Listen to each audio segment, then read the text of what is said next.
Well, let's staying with legal matters now, where a new witness will testify before the Madlanga Commission of Inquiry in Pretoria this morning, where yesterday Hawks member Warrant Officer Paul Radebe said that a person known as Malcolm X was outside the home of businessman and crime accused Katiso Molefe on the day that he was arrested. Let's cross to SABC News reporter Canny Maphanga for an update once again. Canny, good morning.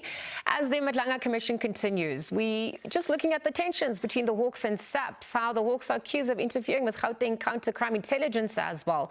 Perhaps ahead of what's set to transpire today, you can bring us up to speed again as we continue to monitor those developments on your end.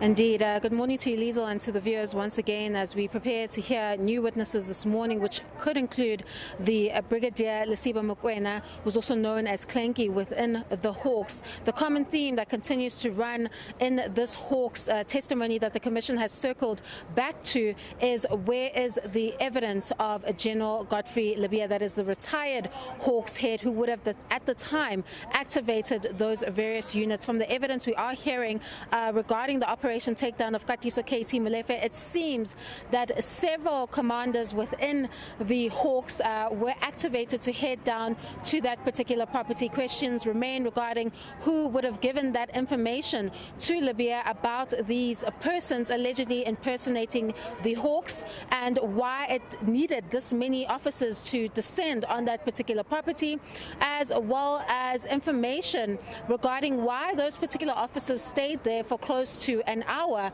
instead of withdrawing upon the second that they realized that this was a legitimate operation. We know we're hearing evidence from the intelligence vault of investigations that this was a form of interference, and of course when all these Hawks officials continue to come forth, including the provincial Hawks head, that is Major General Kadra, we are hearing that there are simmering tensions between the South African Police Services and the Hawks. So it seems that they were either operating at cross purposes, or rather this was a form of an alleged interference. However, the only person who's left to answer that critical question is retired General Godfrey Lebeya. We expect that new witnesses will appear before the Commission this morning. We don't know if it's part of phase 1 or phase 2, if it's introducing a new topic, or if it's continuing with the Hawks evidence that we heard yesterday. We'll discuss that more in the next hour. Over to you in studio.